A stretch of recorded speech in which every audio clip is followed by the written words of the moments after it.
Welcome back to the waterlogged fields of Perthshire in bonny Scotland. So at the moment, three of us. You can see Martin's legs in the distance. You've got Sneaky Pete just in front of me giving a little wave, and myself just here. So Sneaky Pete and I on the XP Deus 2. I'm on programme 3 with square tones. What programme are you on, Pete? 3. Programme 3 for Pete as well. And then Martin, up ahead of us, is on the Goldmax Power, the XP Goldmax Power V4. We should have been joined by Albert, but as usual, he is not here. It's 15 minutes, 20 minutes late so far. And we're on this potato field. This has produced the Bronze Age axe head. It's produced a couple of hammered coins. Martin got a ring off this field. So hopefully there is some stuff to be had. Let's see if I get on better than I have the last couple of times. That wouldn't be difficult. Well, it's taken a while. 10 minutes to get my first digger.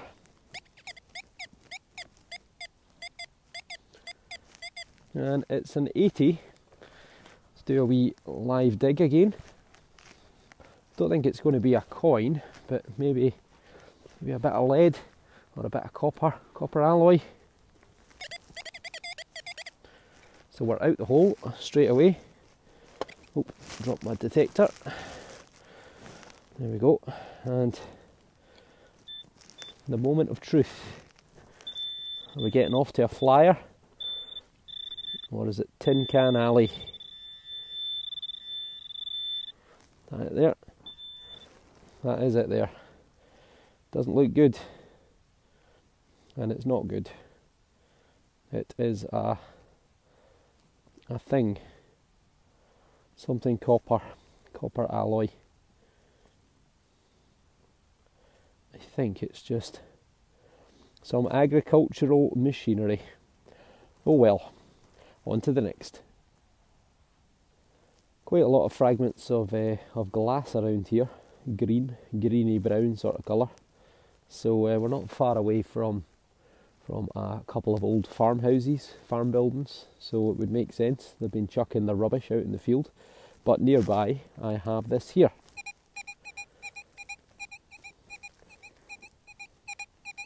It's a pretty faint 88-89, but definitely well worth a dig.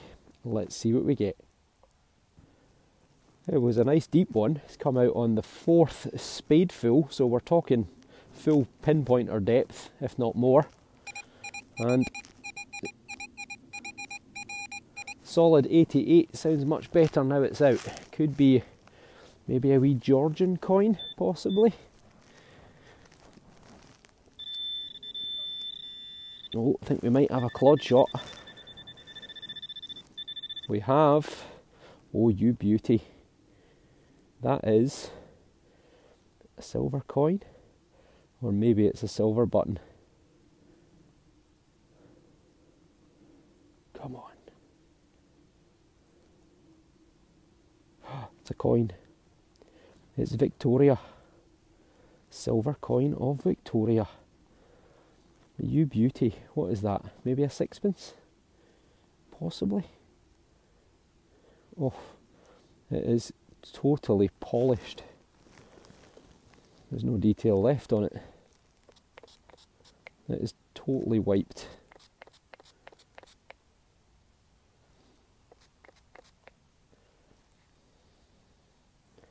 Totally wiped. So it's either been in circulation for so long that it's rubbed off almost all the detail, or it's been intentionally rubbed off. Maybe it was going to be turned into a love token or an inscription. Pretty sure though that is a sixpence. Looks too big to be a threepence. So a silver 6p piece. Nice.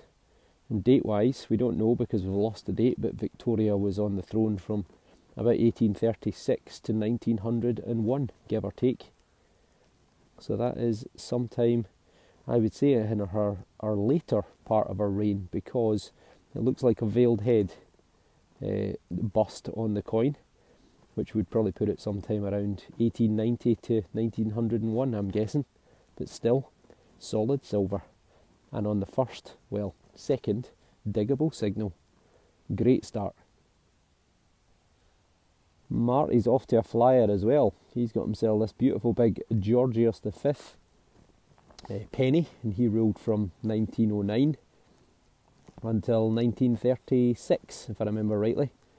And this one is dated 1918, so the year of the end of the First World War, which is just about to come up. It's shortly going to be our Remembrance Sunday, the 11th hour of the 11th month. The 11th hour of the 11th day of the 11th month, 1918, the end of World War One, although it was then called the Great War. Marty was just looking at my silver, which is smooth but very, very nice. Interesting that it's just so smooth. However, they all count, but Marty has got himself an ancient relic, and it is a very, very old lead weight. So that is very interesting. So you can see it's got a hole in it that goes all the way through.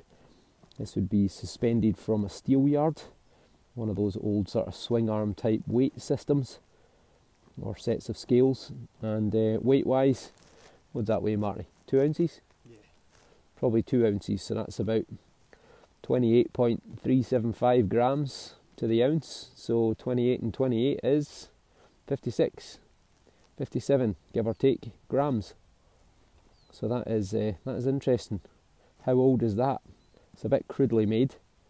Could be medieval, could even be Roman. We're not far away from the Roman field, so that is a great find. A good bit of age to that, that's for sure.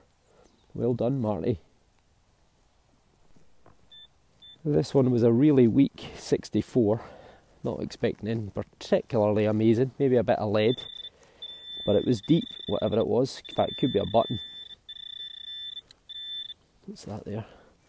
See a wee bit of green. Yep, that is it. Let's get you in shot properly. No. Well, is that old? No, I don't think it is. I thought for a minute there that looked like an old medieval sort of buckle, but I think it's a bit more modern.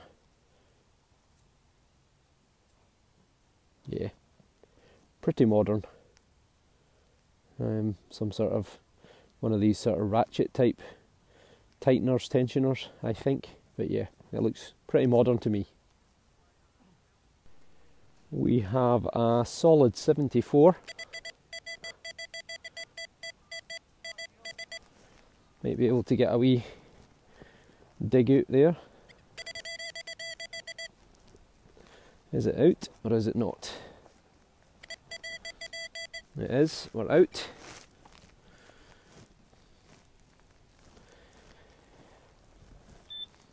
Let's see.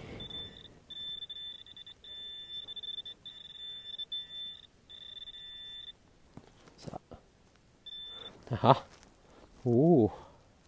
Is that a button or a coin? Could be a turner. I think it is. I think it is. I think we've got an old Scottish copper 2p piece. And if we're really lucky, there might be a little bit of detail on that. You can definitely see something there. So I'll very gently dry that out. Martin got a very nice one of these off this field in good condition, so fingers crossed this is another one. I'll get back to you in 5 minutes once I've dried it out. Great result, Marty. Before I clean my coin up, he's just got himself a great big cartwheel penny. There you go, look at that. Get the bendy thumb on that a wee bit. Looks to be in reasonable condition. You can see Britannia seated, you can see the arm. And there would be a date down there which would say 1797, 1797. And on that side, somewhere, is going to be George the Third. He's not looking in brilliant condition, but still can tell what it is. Big cartwheel penny. So these were made using a new steam engine coin press, and they were called cartwheels because look at the size of them. And they all carry the date 1797. I think they were in production for 3 years, 1797 to 99, or thereabouts, under the reign of King George III. And they weren't hugely popular, just purely because of the size of them. But still, it's over 200 years old, and it's a lovely big cartwheel penny, so well done to Martin.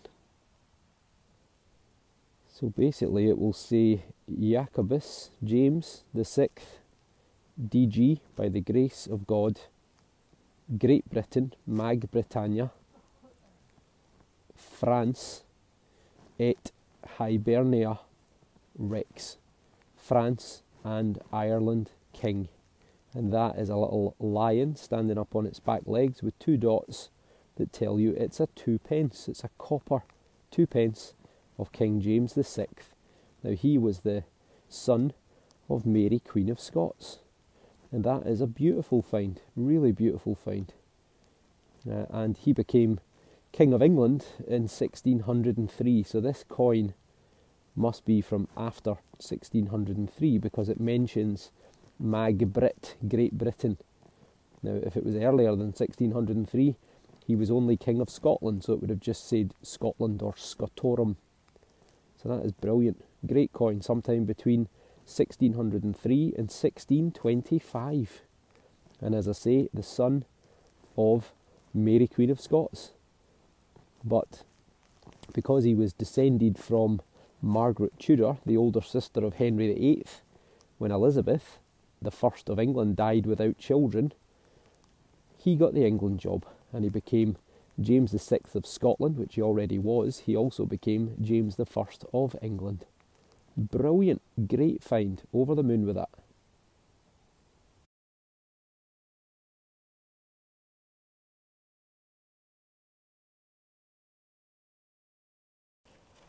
I think I might have another coin. I had an 8890, but it was a pretty weak signal. And on that clod right there, I'm sure I saw something green as it turned over. Oh no, maybe not. Oh no, it's fallen out. I think that's it. Just there, look. Just there. Oh no, it's going to be a spendable. It's not. It's a threepence. It's got the jagged edges on it. So it's going to be a 3p. It's either going to be George the 6th or his daughter, Elizabeth II. And it looks like it's going to be George the 6th, I would say. I'll look into the left hand side. Right, give me a second, I'll get right back to you.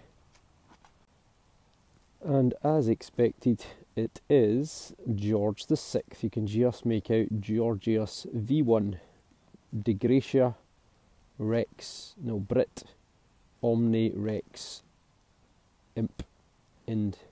So George the 6th, by the grace of God, King of Great Britain and Emperor of India. But the back's even better. Look at that, it's mint.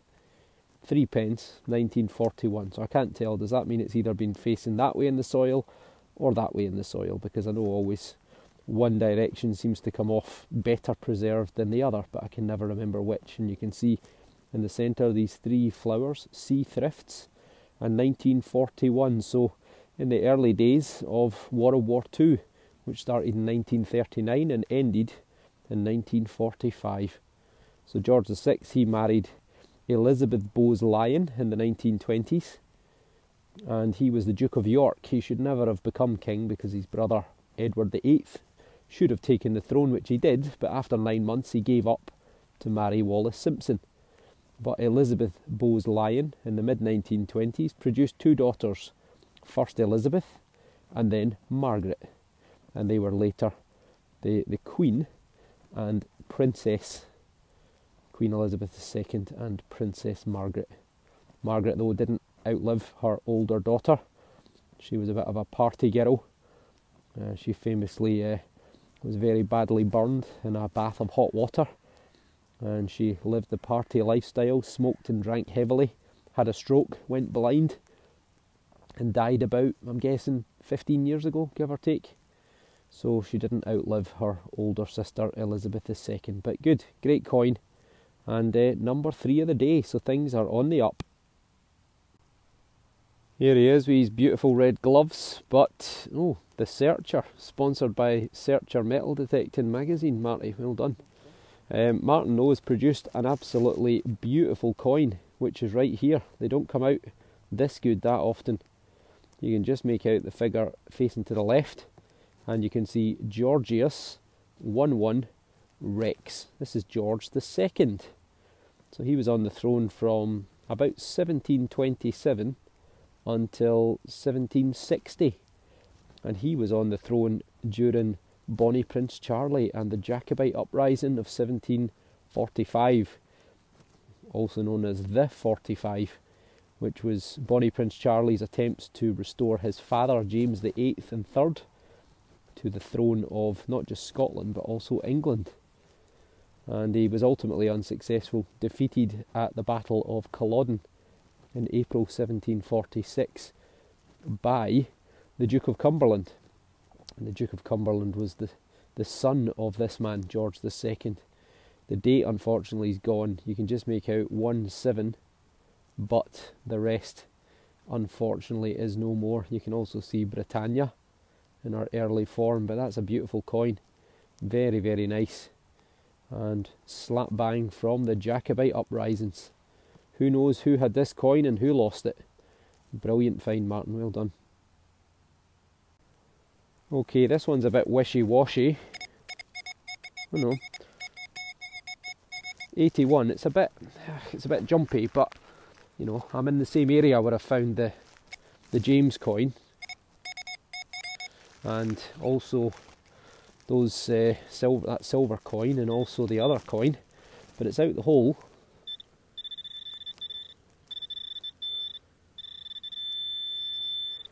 What's that? No, that looked like a coin, but maybe that was an imprint. Oh, there we go. It's either a coin or a button. Could be another wee Scottish hammered. I think it is, you know. I think I've got the same coin again that I just got of James VI. Or possibly it's a little bit later. Brilliant. This is a good day. Only half an hour in, 40 minutes in. Right, I need this to dry out, and then I'll get back to you in 5 minutes or so, but hopefully we get some more detail off this. You're going to have to take my word on this one. It's very difficult to pick up because the light isn't great at the moment, but it's another one of these copper coins. Often they're Charles I, Charles II. However, this one again is another James VI, and the reason I know that is because I can just make out the words bus, in fact obus, VS for Jacobus, and that is James VI, James VI of Scotland. So this is another 2p, another Turner copper Scottish 2p, so sometime between 1603 and 1625, but not as good condition as the previous one, but again a fantastic sign of hopefully something good to come. A wee hammered silver would be fantastic, but as I've said before, it's just always such a shame that Scotland's economy and coinage during this period, the 1600s, was largely based on copper coins. Otherwise we'd be finding hammered silver every other time we went out. Still, it's over 400 years old. This is a real ear blower.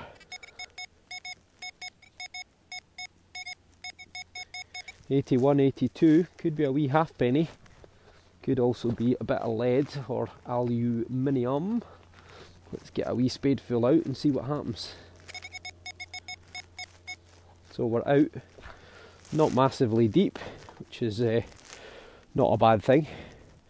Saves my energy for digging. Let's get the Garrett carrot on. Oh, that looks pretty green and flaky. Look at that. Is that going to be a button? I think it is going to be a button, but it's a partial clod shot. What is it? Button? Has to be a button surely. It's pretty big and thin. Or not. That is a big old coin, and that is a very thin coin. Could be an early Georgian. I think it's too big to be a bobby, a sixpence.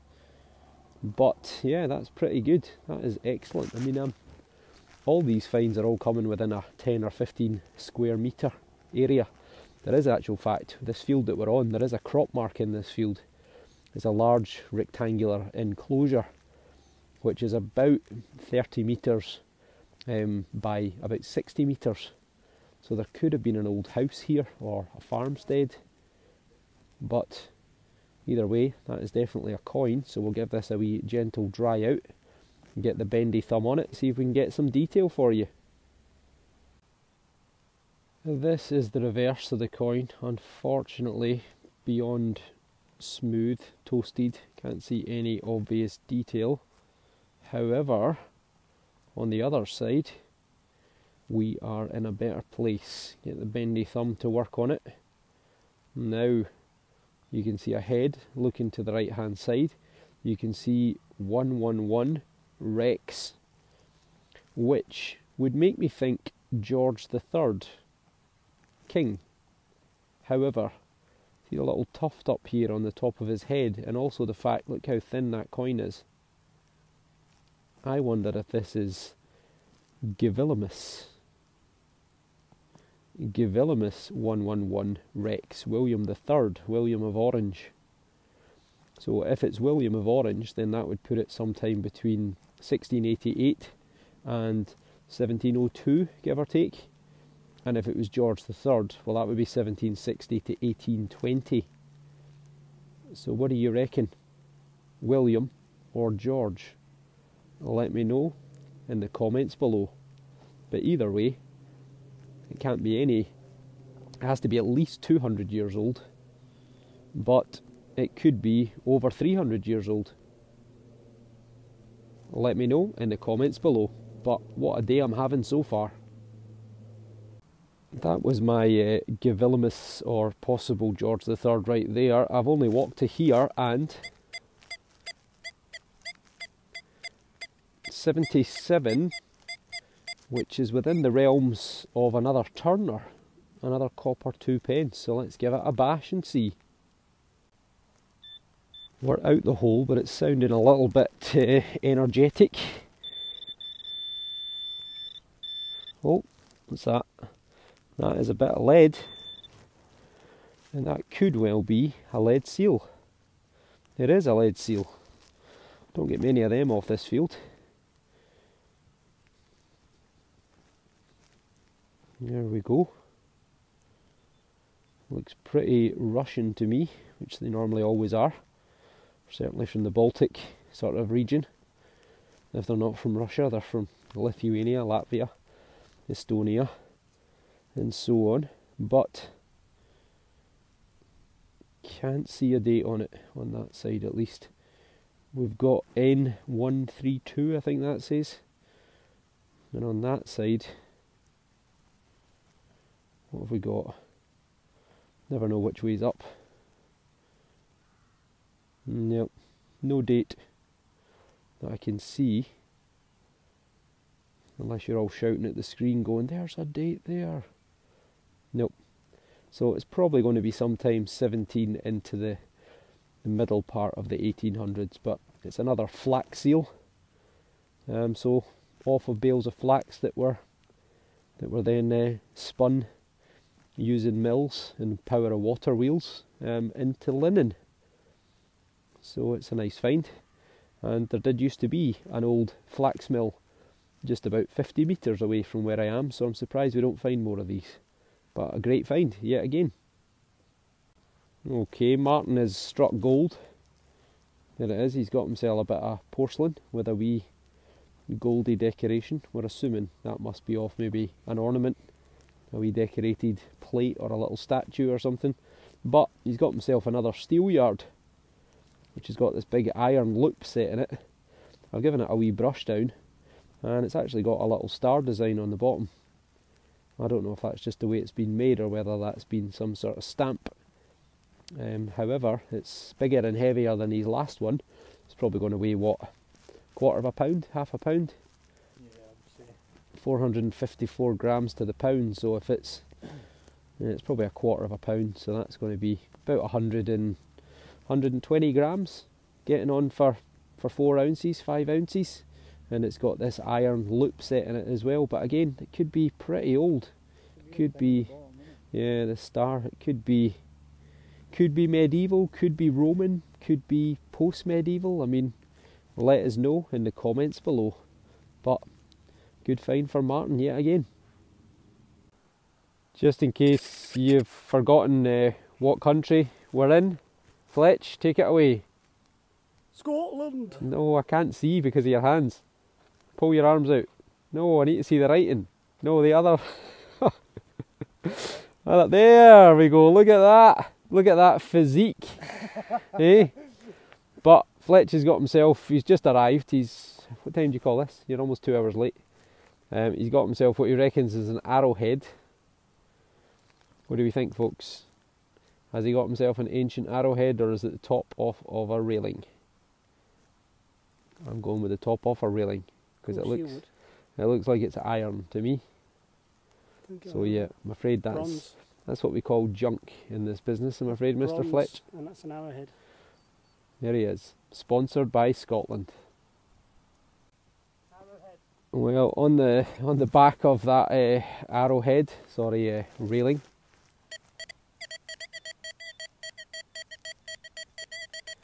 got a very nice 72. I'm doing a systematic detect of this area, seeing as it's produced those couple of turners so far, where there's 2.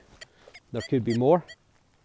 And sounds like we're out the hole, but it doesn't sound quite so good. But then again, if it's a turner, could be on its edge.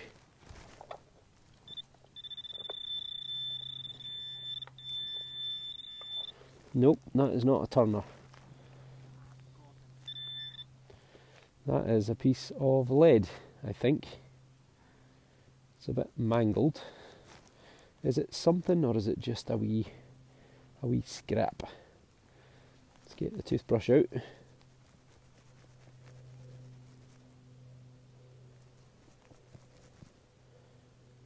Yeah, I don't think it's anything significant. I think it's just a little fragment of lead. So yeah, we'll put that down as junk. This one, I've not got high hopes to be honest, but it is a clod, so I thought, complete with worm, I thought I'd give you the full viewing.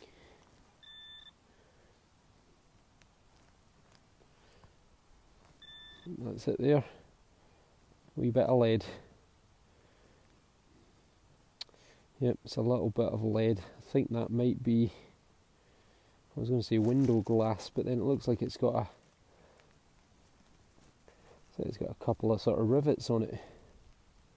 It does. It's got a couple of copper alloy rivets going through it. So what do you reckon that is? Is that window glass, but it's got a couple of little catches on it? Not sure about that one. Again, let me know in the comments below. We've got an ear blower here. The only problem is I am close to the edge of the field, which could mean the dreaded tin can, aluminium. It's an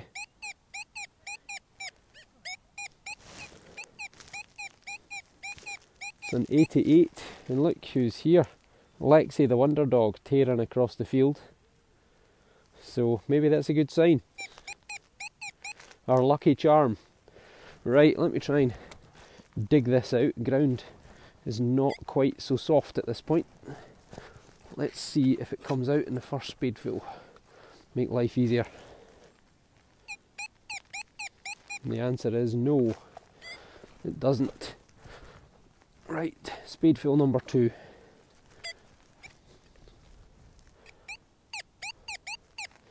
So we're still down the hole. Make it a little bigger. Got a potato, so that's dinner sorted. Oh, that sounded like the telltale crunch of a tin can there. Maybe. Or maybe it was just a stone. Oh, nope, I see some silvery, canny metal material. There it is. Look. There we go. Red Bull. It gives you wings, apparently. We have a 78.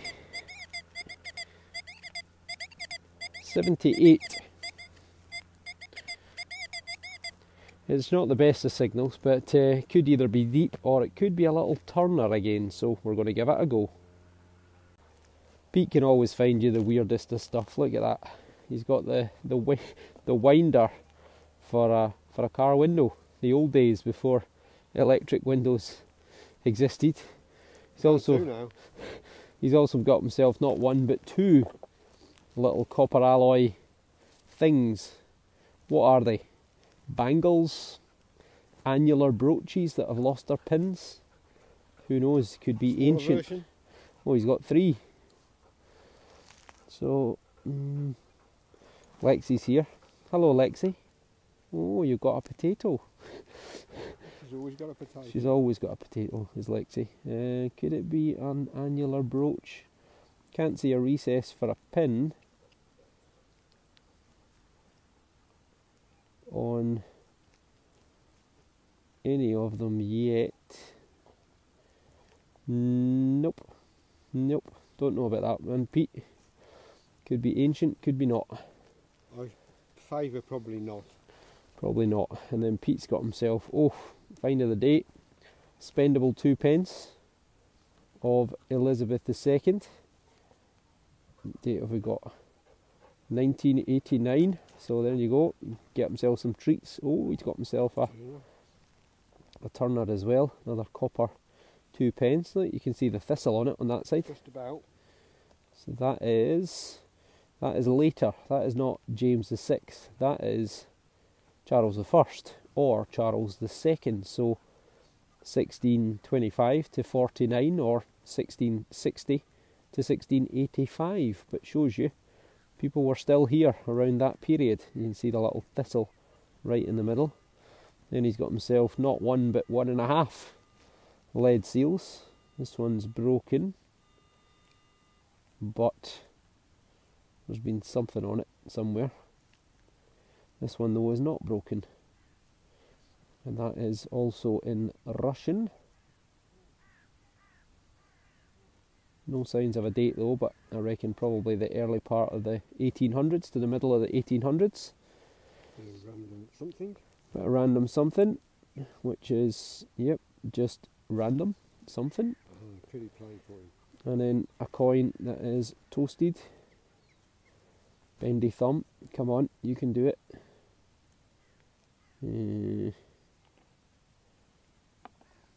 Nope, you can't do it.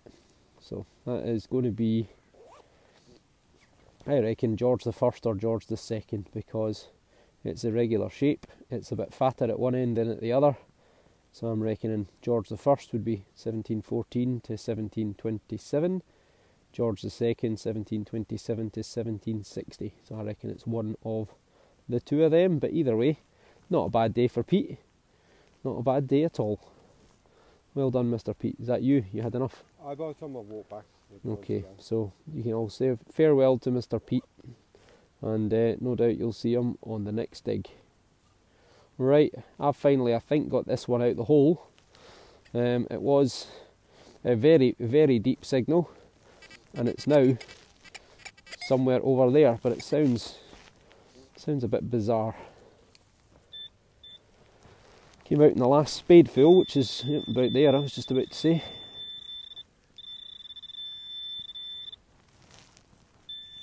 Now that is iron, that is not what the signal was.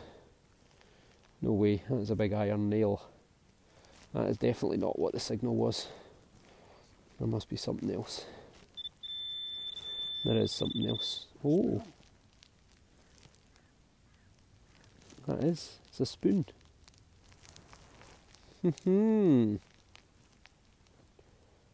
That's a very cute little spoon. copper or... Oh, look at that. That is very nice. That must have a bit of age to it. Let's turn off that. Get the spray bottle out. See, this is the stuff Pete would normally find. Not random enough for me. Well, true. No jesters riding sheep today, Pete. I was looking for another one of those, Well, hopefully. So, like, the other one of a pair. I'm sure it will come eventually. For those that haven't seen Pete's sheep riding jester, I'll put a wee picture up of it, if I remember, when I edit this video in a second or two. But for the meantime, look at that. There's a little spoon glinting in the sunshine. And that looks pretty old to me. I'd say so. Now, date-wise, not sure. Georgian, maybe? It looks a bit too dainty. Now, what is it? What kind of spoon? Salt spoon, maybe? Or a mustard spoon? Mustard, maybe.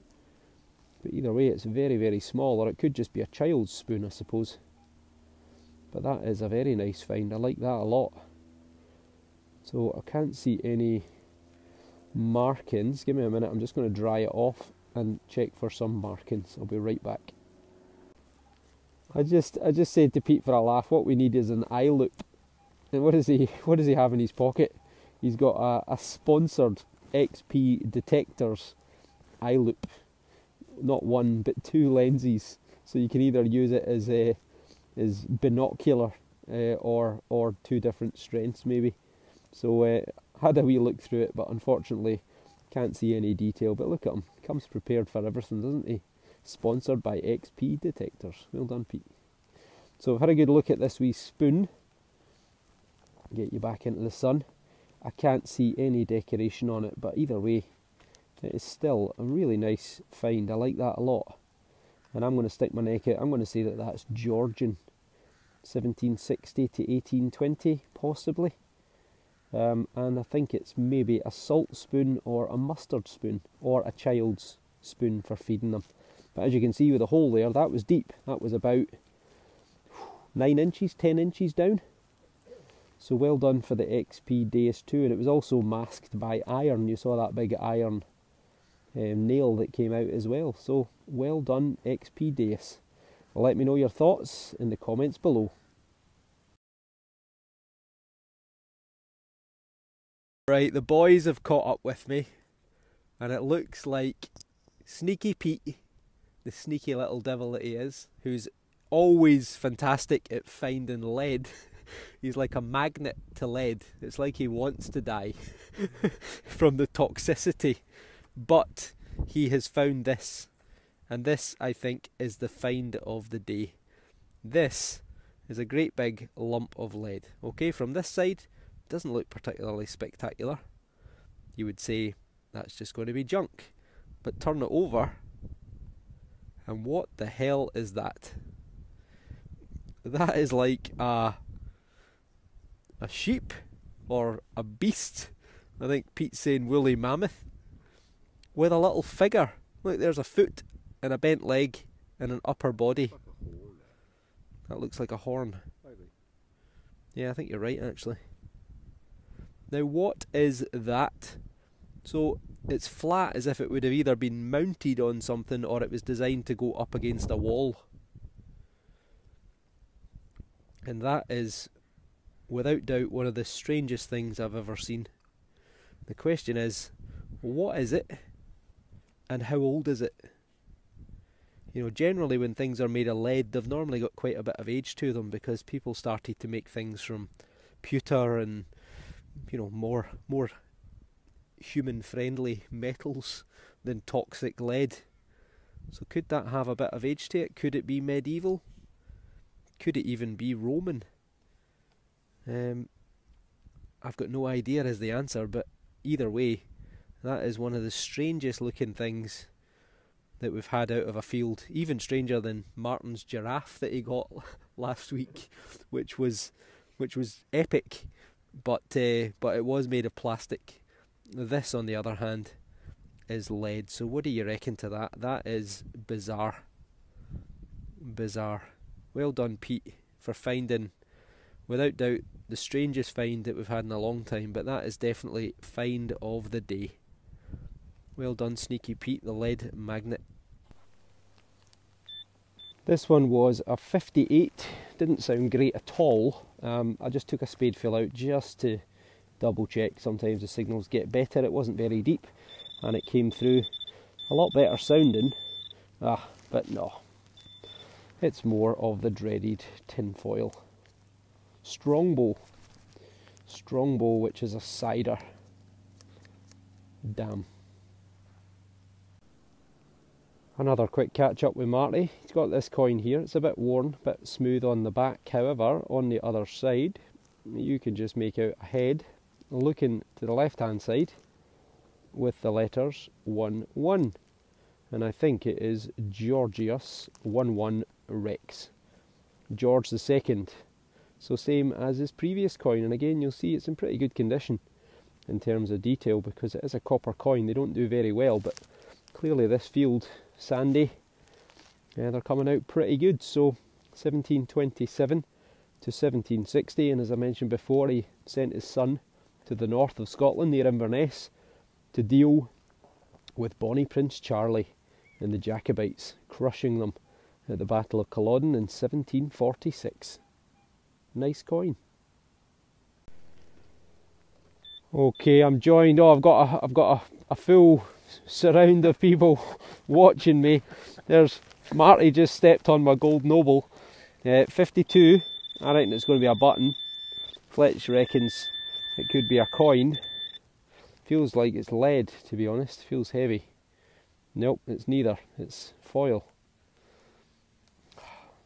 That was a hammered coin until Martin stood on it. That is tin foil. Here we go. Marty, meanwhile, has got himself another coin. Let's see what you got, Marty. What have you got, son? That is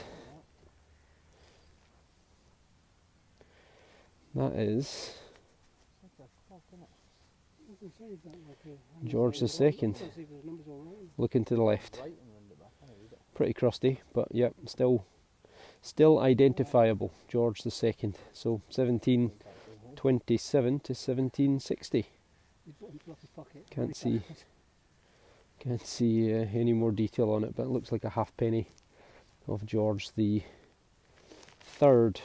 second. Martin's got a weird little find here. It's in the same hole. Which is in the same hole, which has got writing on it. And it's glass as well. That's a weird one, Marty. Never had one of them before. Inside it. And it's got writing on it. It is, you're right, yeah. 10, 11, 12, you're right, it is a clock. 10, 11, 12, 1, 2, 3, it is. That is a clock, kind of. What do we reckon of that? I don't know. Because that looks quite old.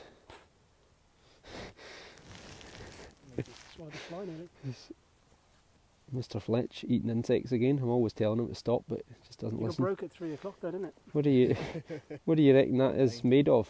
Pewter or lead even? It's quite heavy. It looks old anyway. Okay, so we're going to have to ask you all your opinion on that one. It looks pretty old. I'd say Victorian, maybe even Georgian. And yeah, interesting. Let us know in the comments below. Very weird. We've got a unique find here for Fletch, made in his home country, made in England. It's an eyes only discovery, and I think you will agree, if I zoom in on Fletch, is the perfect man for a comb, because look at that head of hair he's got on him. That is just the perfect length for him to style himself. Brilliant. Albert Fletch even has got himself a find with his new. Go and get your detector so I can show them your new coil. I've also got a signal here. I'll get to that in a moment. But he's got himself this coin, which I think is a halfpenny, you can just make out Georgius 111 Rex, George III, King. But even better, on the back we have got a crown with a harp below it with the words Hibernia. This is an Irish halfpenny, so it will date to sometime probably towards the end of the 1700s, but George III was on the throne from 1760 to 1820. And as you know, he uses the AT Pro International, the Garrett. And look at the size of that coil. Now my feet are size 13 United States, or size 12 UK. It's bigger than my foot. What's the dimensions on that bad boy? 16 inch? 18 inch? And it's called a Reaper. A Garrett Reaper. Got a measurement there? Nope, it's just an 80 series Reaper coil. How much that cost you? Dunno. He doesn't know. He's that 160, I think. He's that wealthy. He just can't keep track of money. 160 he reckons. And have your fines increased? Has your penetration got better? My depth has got a lot deeper. His depth has got a lot deeper. There you go. So a Hibernia halfpenny of George III. Well done, Mr. Reaper Coil. Now this is a screamer. 91, 92. Could be within the realms of silver. Should I ask Mr. Reaper Coil to come and check it? Let's see. I'll try and get him over. Okay, Mr. Reaper says it's probably a coin, but it's not silver. Could be a George, I suppose. Could be a Georgie the Third, or his coins are pretty big. Nope, I think I've missed it. Ah, see a spade with that lip, so annoying. Ah, there it is there. It's silver. It's a St. Christopher or something. No, it's not. It's got a cross. No, Jesus, is it? A little Jesus. That's nice, that. Like that. It is something. Has it got a wee bit of chain or something? Yeah, yeah. It was a necklace. Could even be a coin as well. No, it can't be a coin. Hang on, let's get the water on.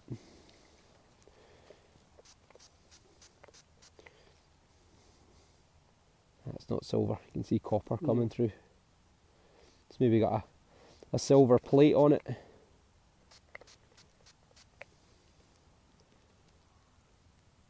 I like that. What is it though?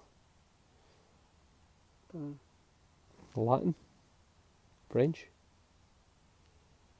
German?